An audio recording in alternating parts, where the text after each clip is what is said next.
मुझे लगता है महाराष्ट्र में लोकसभा चुनाव जब होंगे तब एनडीए का पलड़ा भारी रहेगा, क्योंकि जिस तरीके से पिछले एक साल से एनडीए ने लोकसभा चुनाव की तैयारी की है, उतनी तैयारी एमवीए या इंडिया अलायंस की हुई नहीं है। हमारे जो कैंडिडेट हैं उनकी रिपोर्ट गलत है, उनकी परफॉर्मेंस ठीक नहीं रही है, तो इसलिए उम्मीदवार बदल रहे हैं। नमस्कार, मैं राजू कुमार झा। लोकसभा का समय नजदीक है और अब की बार कैसा है चुनावी माहौल, इसी को लेकर हम न्यूज तक पर लेकर आए हैं एक स्पेशल सीरीज, देश किसका।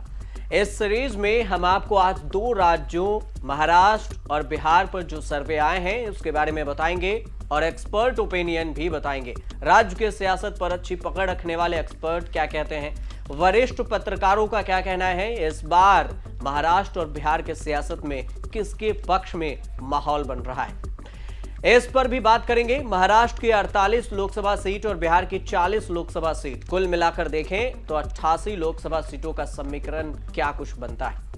पहले महाराष्ट्र की लोकसभा सीट की बात कर लेते हैं। महाराष्ट्र पर जो दो सर्वे सामने आए हैं उसमें सबसे पहला survey mood of the nation survey आया। इसके मुताबिक विपक्षी गठबंधन को 48 में से 26 सीटें मिलते हुए दिखाई दी हैं, यानी इंडिया गठबंधन के एमवीए को।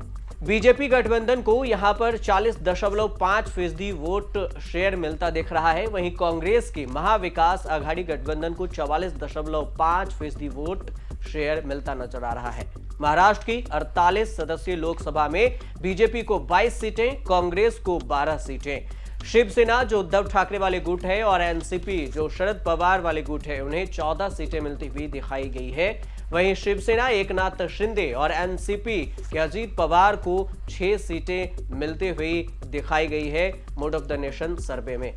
यानी इस तरह से देखें तो एकनाथ शिंदे और अजित पवार के साथ आने से भी बीजेपी को कोई खासा फायदा मिलता नजर नहीं आ रहा है। प्रॉब्लम तो दोनों तरह है। आप देखेंगे अगर जो सत्तारूढ़ दल है जिसके अंदर भाजपा और अजित पवार गुट है, शिंदे गुट है, अब शिंदे गुट के जो उद्योग मंत्री है उनका भाई कांग्रेस के नेता से मिल रहा है। शिंदे गुट भी दबाव बना रहा है कि हमें ज्यादा सीटें चाहिए। अजित पवार बोल रहे हैं हमें ज्यादा सीटें चाहिए। भाजपा का कहना है कि आप कम सीटों पे लड़ो, विधानसभा में आपको बढ़ा देंगे। तो भाजपा गठबंधन में भी प्रॉब्लम है। और जो दूसरी बात है कि महाविकास आघाड़ी है, उनकी प्रॉब्लम सबसे बड़ी है कि वो अभी तक लड़ाई में उतरते हुए दिख नहीं रहे। भाजपा की तैयारी जो है लगभग एक साल पहले से शुरू है, पर ये अभी सीट शेयरिंग के ऊपर ही फंसे हुए हैं। पर एक चीज ये है कि जिस तरह से अजित पवार शरद पवार का साथ छोड़ के गए हैं, जिस तरह से शिवसेना से एकनाथ शिंदे अलग हुए हैं, उसको लेकर स्थानिक लेवल पे काफी आक्रोश है। मैं खास करके ये बताना चाह रहा हूं कि मुंबई और कोंकण का जो बेल्ट है वहां पे भाजपा को कड़ी चुनौती महाविकास आघाड़ी से मिलेगी, ये पक्का है।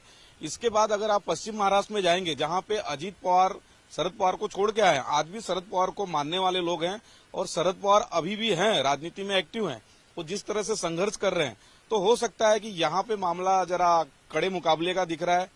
ये बात सही है कि देश में प्रधानमंत्री भाजपा के प्रधानमंत्री है, राम मंदिर उन्होंने किया है, ऐसे बहुत सारे मुद्दे हैं जिसका बेनिफिट उनको मिलेगा। लेकिन आपको एक बात ध्यान रखनी चाहिए कि महाराष्ट्र में गेम फंसा हुआ है, इसके लिए प्रधानमंत्री जी फिर अभी पुणे आ रहे हैं। अगर यहाँ पे भाजपा का गेम पूरी तरह से उनके फेवर में होता तो प्रधानमंत्री जी नहीं आते, उसके बाद वो और भी दौरे हैं उनके।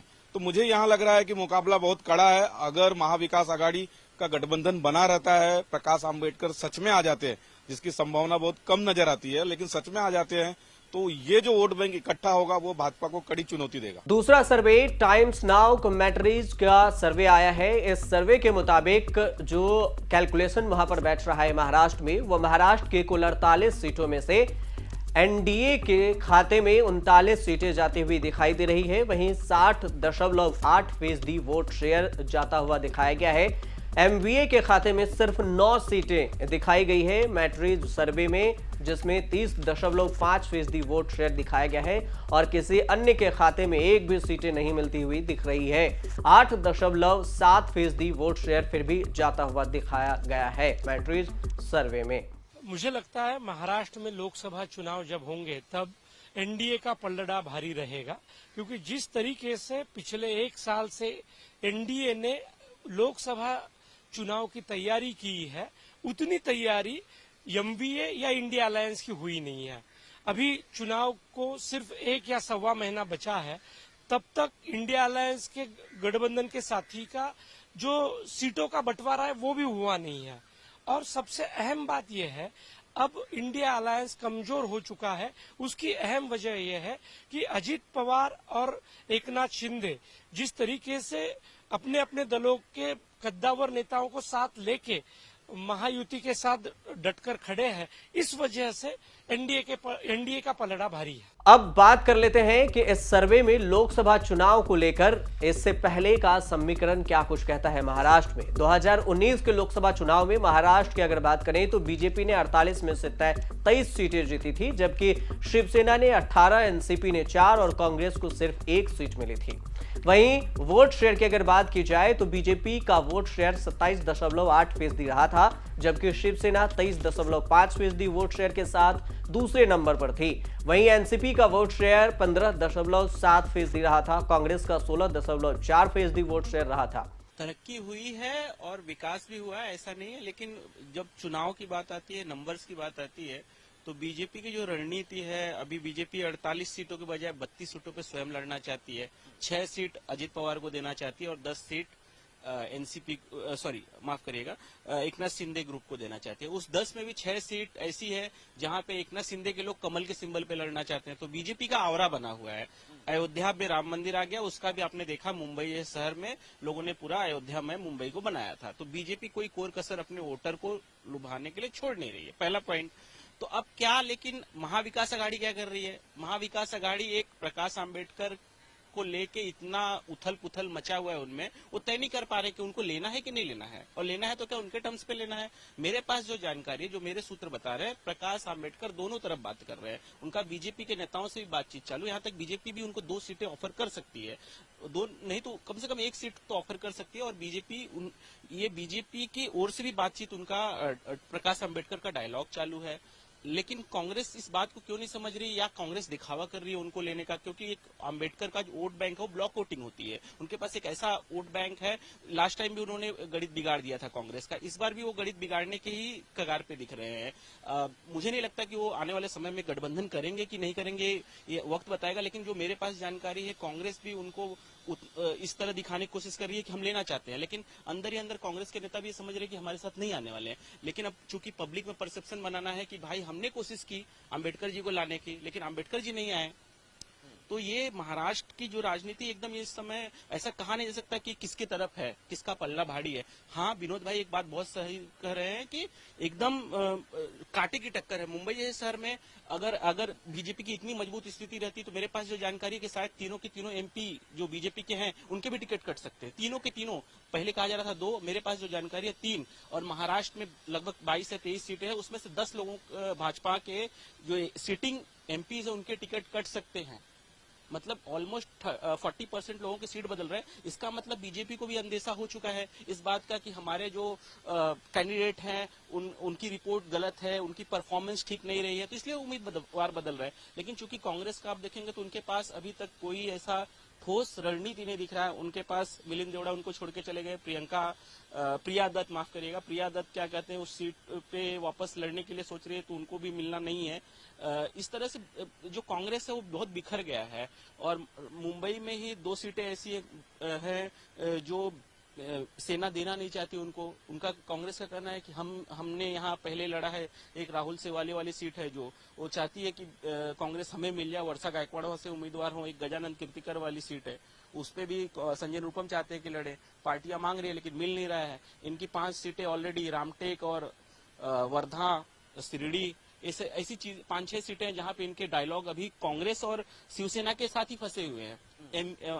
जो नया इनका पार्टनर है प्रकाश आंबेडकर, उसकी तो बात ये भी दूर है। तो इन्होंने अब तक अपनी चीजें सुलझा नहीं पाए। अब चुनाव को महज 2 महीने बचे हैं, 2 या 3 महीने, आचार संहिता भी 1 महीने के अंदर आ जाएगी। तो कांग्रेस की तैयारी 0 है, बीजेपी तैयारी के मामले में बहुत आगे है। लेकिन बीजेपी को ये डर है, जो उन्होंने 2 पार्टियां तोड़ी हैं उसका रिसेंटमेंट उनको भोगना पड़ सकता है। इसके लिए उन्होंने ग्राउंड पे काम करना शुरू कर दिया है। इसी की कवायद में प्रधानमंत्री जी आ रहे हैं लगातार, और आते रहेंगे वो।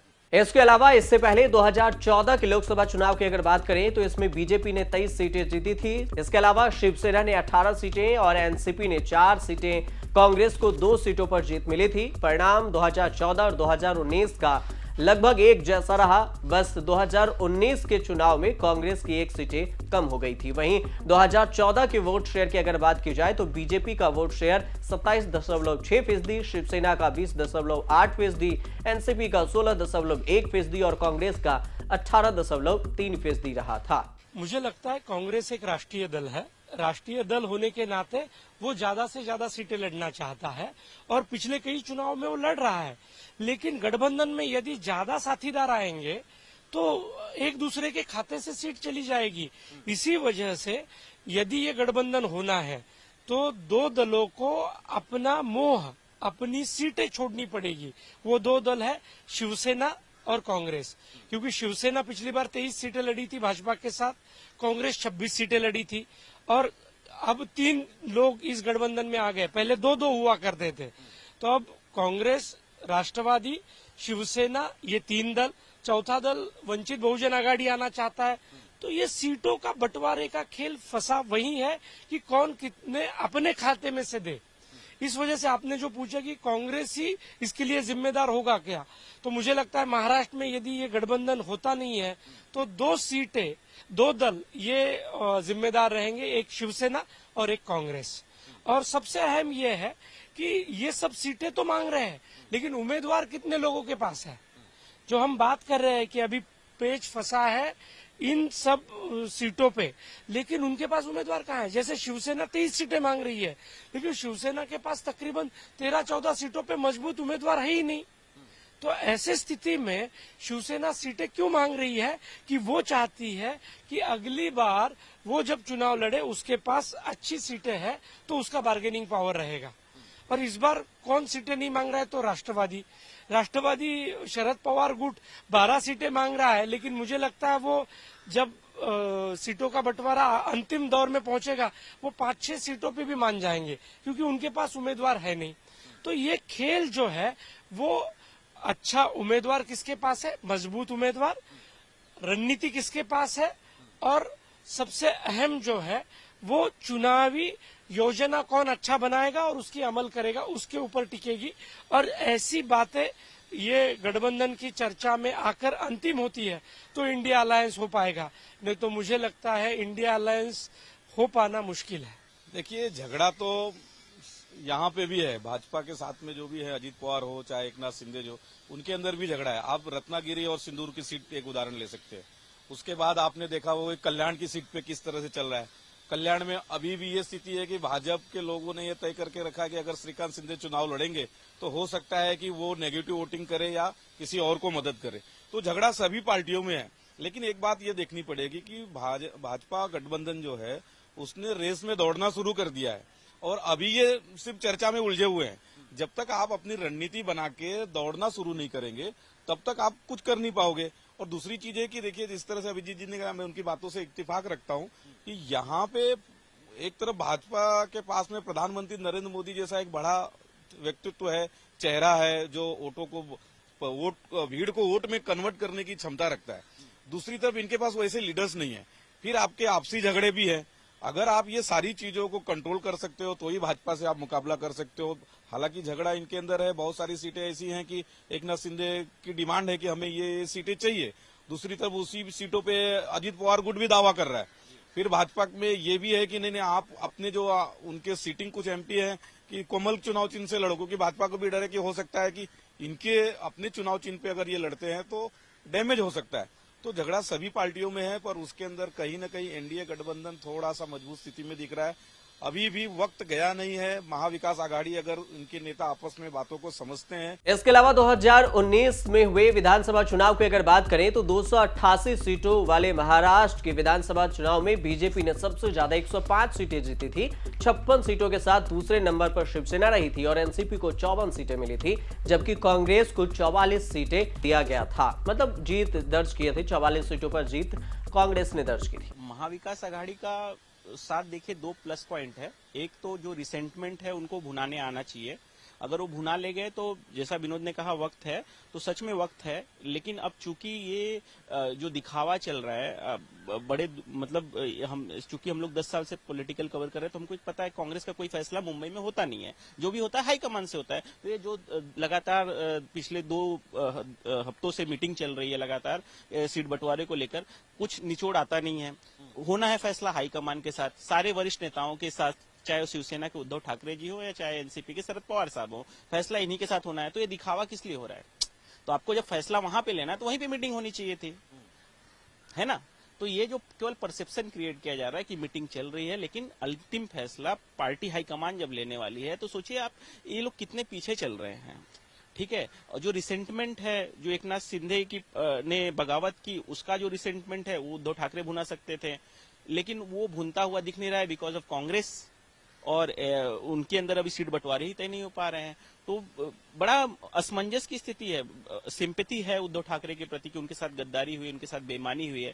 कुछ हद तक नॉर्थ इंडियन भी शायद उनको इस बार वोट भी दे सकते हैं, लेकिन बीजेपी ने जो एक हफ्ते 2 हफ्ते में माहौल बदला है अयोध्या में रामलला का प्राण प्रतिष्ठान करने के बाद, उससे अब थोड़ी स्थितियां बदली हैं। और उत्तर प्रदेश में जो होता है उसका असर महाराष्ट्र में दिखाई देता है, क्योंकि एमएमआर रीजन में लगभग 40 से 50 लाख लोग उत्तर भारतीय रहते हैं, जो उम्मीदवारों को जिता सकते हैं, हरा सकते हैं अगर चाह दे तो मुंबई में लगभग 60 सीटें और थाने मिला के हैं।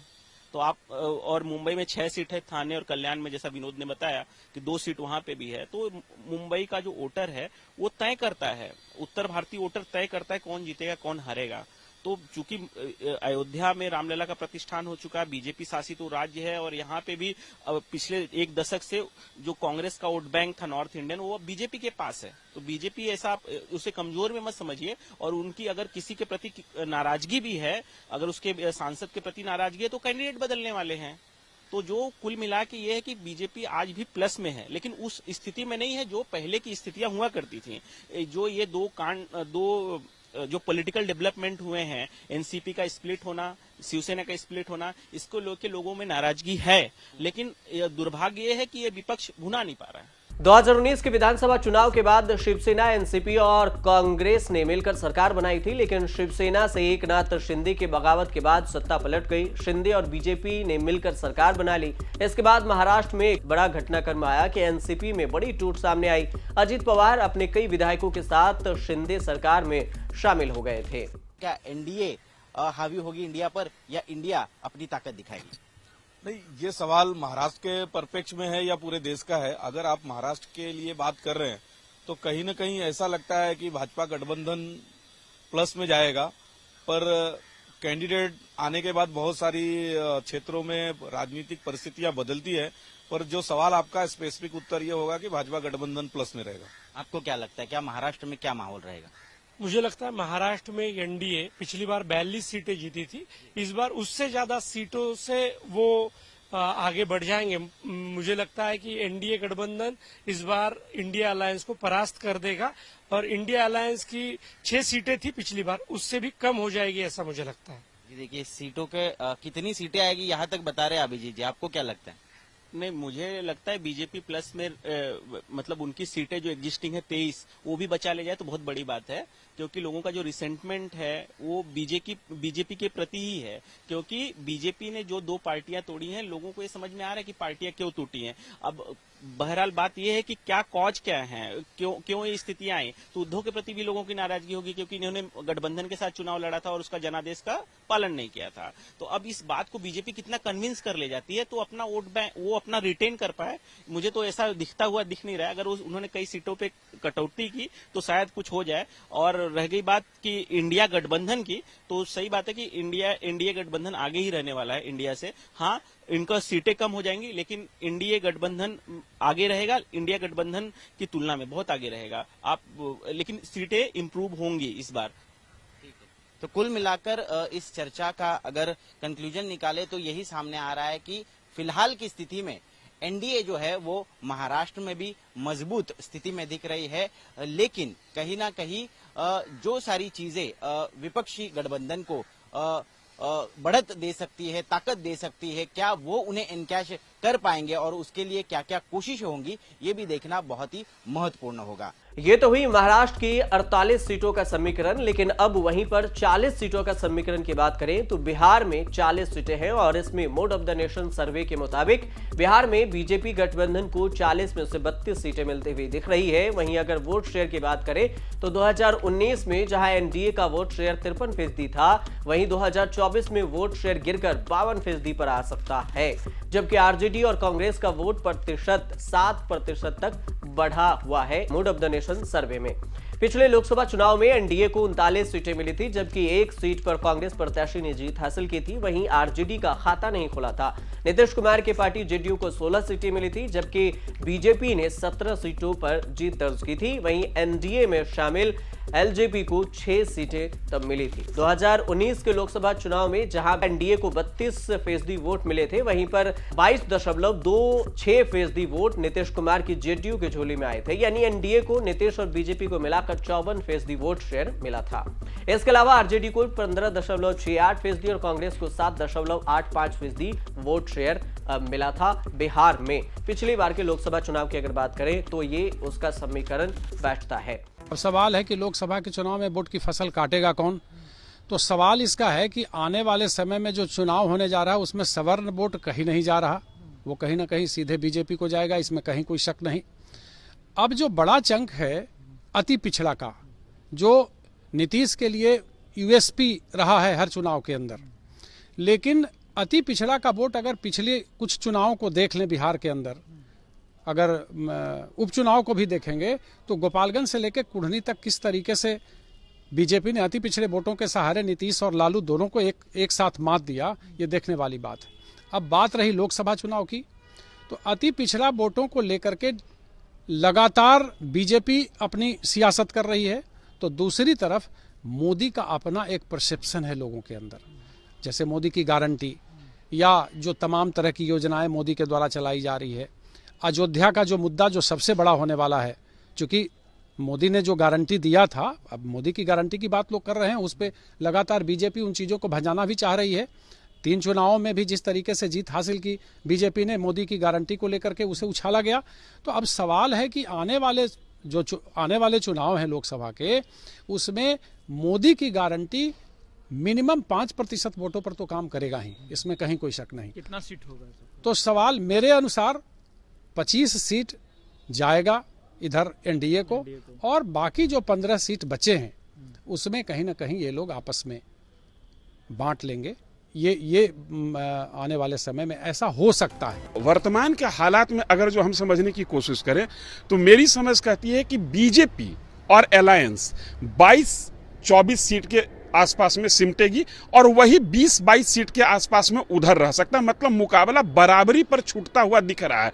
इसलिए मैं ऐसा कह रहा हूं कि अभी जो बंटवारा है वो लगभग सामना सामनी हो चुका है। 1-2 छोटे छोटे प्लेयर्स हैं जिनका अभी रुख क्लियर नहीं है, लेकिन ध्यान रखिएगा कि चुनाव लोकसभा का है। इसमें स्थानीय मुद्दा और स्थानीय नेतृत्व बहुत ज्यादा कारगर और बहुत ज्यादा असरदार नहीं होता है। जिस तरीके से बीजेपी अयोध्या मूवमेंट को लेकर आगे चल रही है, 370 को लेकर आगे चल रही है, उसके बाद एनआरसी की बात गृह मंत्री ने कर दिया, तो जो लग रहा है जिस हिसाब से पोलराइजेशन की कोशिश हो रही है, सीधा 2 फाड़ होगा। और 2 फाड़ अगर होता है, जो आज की स्थिति है उस हिसाब से अगर हम समझने की कोशिश करें तो एनडीए 20-22 और उधर भी 20-22, मतलब मुकाबला बराबरी पर छूटता हुआ दिख रहा है। किसी का पलड़ा किसी पर ज्यादा भारी हो, ये कहना मेरे हिसाब से मुनासिब नहीं। 2019 के लोकसभा चुनाव की अगर बात करें तो बीजेपी ने बिहार में 40 में से 17 सीटें जीती थी। वोट शेयर 23.58% रहा था। वहीं जेडीयू के खाते में 16 सीटें गई थी। वोट शेयर 21.81% था। पासवान की लोक जनशक्ति पार्टी ने 6 सीटें जीती थी। इनका वोट शेयर 7.86% रहा था, जबकि कांग्रेस के खाते में सिर्फ 1 सीटें आई थी। वोट शेयर 7.70% था। इस चुनाव में आरजेडी का वोट शेयर 15.36% रहा था। 2014 के लोकसभा चुनाव की अगर बात करें तो बिहार में बीजेपी ने सबसे ज्यादा 22 सीटें जीती थी। 29.3% वोट से प्रतिशत था, जिसमें 2 सीटें आई थी। कांग्रेस को वोट शेयर 8.42% रहा था। जेडीयू भी सिर्फ 2 सीटें जीत पाई थी। इनका वोट शेयर 15.78% था। आरजेडी ने 4 सीटें जीती थी। वोट शेयर 20.13% था। इसके अलावा अन्य के खाते में 10 सीटें गई थी, जिसका वोट शेयर 24.64% था। इस हिसाब से देखें तो महाराष्ट्र पर जो 2 सर्वे आए हैं वो एक इंडिया के पक्ष में है तो दूसरा एनडीए के पक्ष में जाता हुआ दिख रहा है। तो वहीं बिहार में एनडीए को ना बढ़त है ना कमी दिख रही है। हालिया सर्वे को अगर देखा जाए तो बिहार में इंडिया को ज्यादा सीटें मिलती दिख रही है, लेकिन एक्सपर्ट बिहार में कांटे के टक्कर बता रहे हैं, महाराष्ट्र में भी कांटे के टक्कर बता रहे हैं। साथ ही एनडीए को पहले से ज्यादा मजबूत दिखाया जा रहा है। बाकी ये बिहार और महाराष्ट्र की जनता तय करेगी कि आखिर 2024 लोकसभा चुनाव में एनडीए को चुनकर लाती है या फिर इंडिया को सत्ता में बैठाती है। अब देखते रहिए न्यूज़ तक।